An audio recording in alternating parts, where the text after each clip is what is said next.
Thank you, Governor Martinez. Our third witness is Michael Kubayanda, and he is chairman of the Postal Regulatory Commission, which is the Postal Service's regulator. He has served in that role since January of 2021.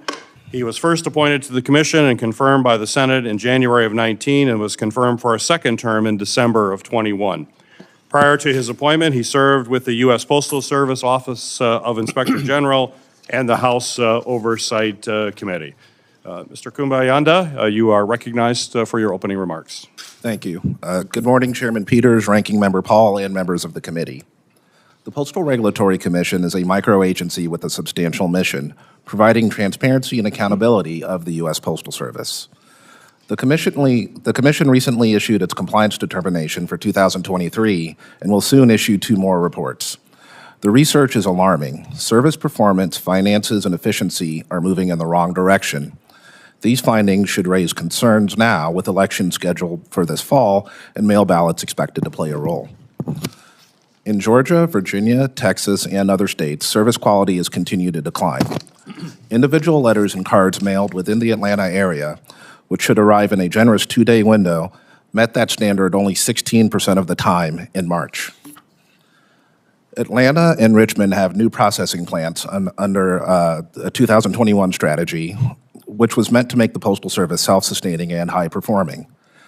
3 years later, the Postal Service does not appear to be closer to meeting those goals. While some disruption should be expected with these network changes, the bottleneck in Georgia does suggest some underlying problems. Hopefully, service in Atlanta is an outlier and will rebound soon, but national service is also subpar and trending in the wrong direction. Some context helps in understanding these service problems. First, the Postal Service has relaxed service standards in recent years, which should make it easier to achieve a high on-time percentage. Second, the official numbers may actually undercount delays experienced by mailers and recipients. The postal strategy calls for centralized plants, which increase the time from when a customer gives mail to the Postal Service until the first scan. This can take place in a different state. The Postal Service has also decided to stop picking up mail from some post offices in the evening. The official metrics, therefore, may actually undercount delivery times by days, even when the network is operating smoothly. The Commission is working to understand and address these issues. Some parts of the postal strategy do make intuitive sense, especially at first. One might assume that lower standards, operational changes, and slower service have allowed the Postal Service to cut spending, improve efficiency, and become self-sustaining. They have not up to this point. Costs have not been reduced even though mail volume has declined. Efficiency fell by a historic amount of 4% last year. In 2020, the Commission changed a price cap established by a postal reform law, which had locked the cap into place for 10 years. That new regulation, as well as a reform law in 2022, provided a boost of over $100 billion to the postal balance sheet. With that help and the new strategy, the Postal Service planned to break even in 2023. Instead, the agency lost over $6 billion, with the caveats that Chairman Martinez mentioned this morning. I understand that postal employees are working harder than ever and that postal management remains committed to its present course.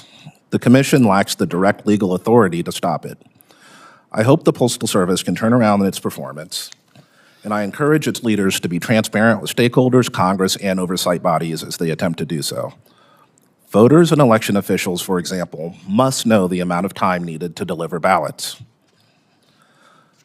Congress created the advisory opinion process as one venue for such transparency.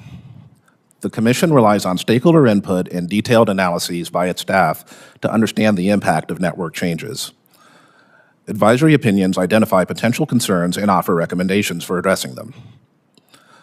Commission advisory opinions in 2021 and 2022 noted concerns that were not fully addressed. These include the potential for late delivery of medications, unrealistic projections of cost savings, and lack of communication with stakeholders. We have seen these issues pop up again in headlines and in data, as well as in the OIG's recent audit of Richmond. A new advisory opinion makes sense as the Postal Service ramps up the national rollout of new processing plants and transportation options. These changes are clearly having an impact on service. Postal leadership has pointed out that the Commission has stopped or slowed down Postal Service's work. While I believe the need for oversight is readily apparent, the Commission has actually streamlined regulation to support the postal ecosystem where that's appropriate.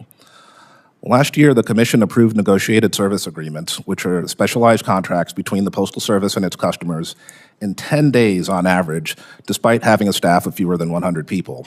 That is fast and flexible regulation where it's warranted.